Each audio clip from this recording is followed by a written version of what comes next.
Norm, we've spoken to you on numerous occasions. I actually think you've been on Cruizin almost as much as I have.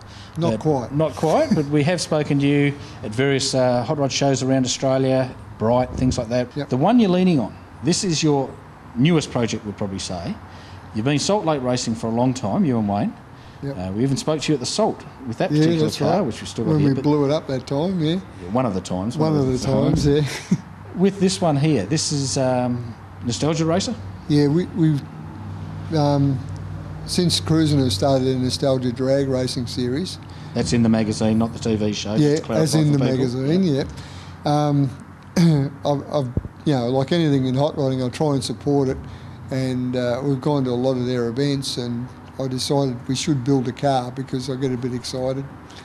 Well, last year for the Nostalgia Nationals, you went up there with Rod and Carol, and yep. that sort of probably had a little bit more pushing you towards the racing side of things as well? Yeah, and just recently up in Sydney, Rod and I went up, and he said to me, if you're going to drive this thing, he says, you better learn how to drive a fast car. So he gave me his A model to race up there, and it's a 10-second car, and that was pretty good, so I reckon I'll do all right in this.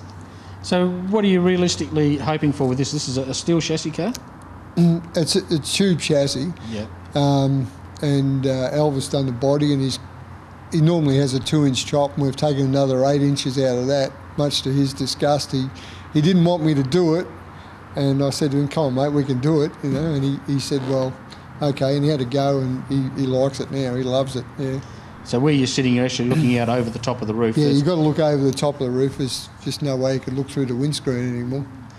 Very much like a lot of the early cars around Bonneville, that sort of thing, were super heavily chopped for streamlining, but not so much sticking out at the top like that. But that's the body look you're actually going for with this one. Yeah, I just want something that looks really radical. It's got to look great. I don't care how fast it goes, what it does, as long as the tyres make a lot of smoke, it makes a lot of noise, and it looks really cool.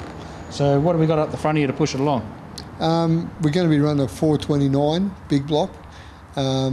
We actually had the motor for it, but now that's living in the salt car since we destroyed the salt car motor without even trying. And the last time we did it anyway.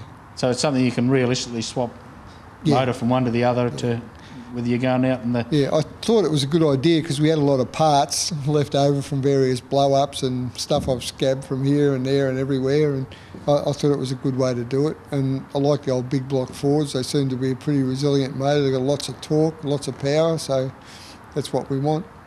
With the salt car, it was 2002 when I was out there last.